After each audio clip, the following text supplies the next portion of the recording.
Yo, assalamualaikum warahmatullahi wabarakatuh. Kembali lagi dengan saya Tegar Benilaili akan mereview tentang bab yang diberikan tugas oleh Mas Ferdi, yaitu bertemakan Nesto sampai Utami, yang berarti penghinaan.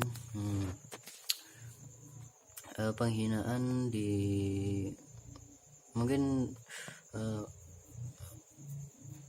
untuk pemahaman saya sendiri, penghinaan ialah bermacam-macam. Tentunya penghinaan itu didasari oleh seorang untuk dia sampai mengatakan segitu begitu itu karena memang dia kebangetan atau mungkin dia itu menghina karena memang untuk atas dasar nafsunya.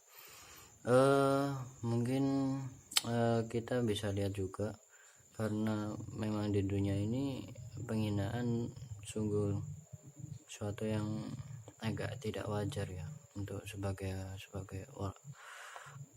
umat manusia, karena pada dasarnya orang itu mempunyai kelemahan masing-masing. Karena bila ada orang yang sampai menghina orang tersebut, itu ialah bagi saya itu suatu tindakan yang bodoh suatu tindakan yang salah, dan salah sebesar-besarnya salah. Karena kita itu apa sih, di atas tanah, dari tanah, dan akan kembali ke tanah juga kan.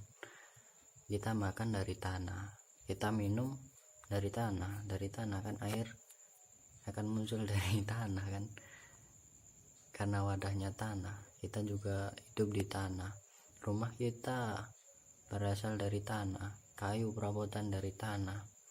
Apa sih yang kita banggakan? Penduduk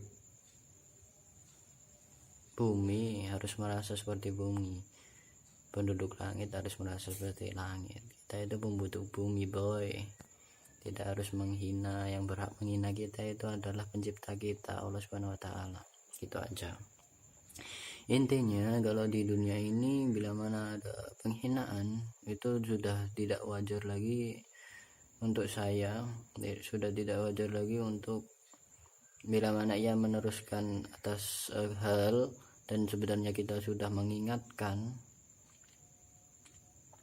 Selanjutnya kita tidak berhak atau tidak bertanggung jawab untuk mengingatkan lagi, karena dia sudah terkelewatan dan melewatkan apa yang kita aturkan. Apalagi yang bisa kita sampaikan bila mana penyampaian kita mungkin kurang sempurna, tapi dia tidak ingin menegarkan kan, karena dia mungkin memandang setiap orang untuk bisa ia terima setiap pembicaranya, lalu dia menghina dengan tidak mengacuhkan seseorang untuk berkata, untuk berpendapat. Itulah wujud penghinaan sebenarnya. Udah, mungkin itu saja. Intinya penghinaan tidak harus ada dari orang ke orang. Seharusnya itu ada, tapi hanya untuk Allah kepada kita, untuk Tuhan kepada kita. Udah itu saja. Wabillahi walidayah, sekian dari saya. Assalamualaikum warahmatullahi wabarakatuh.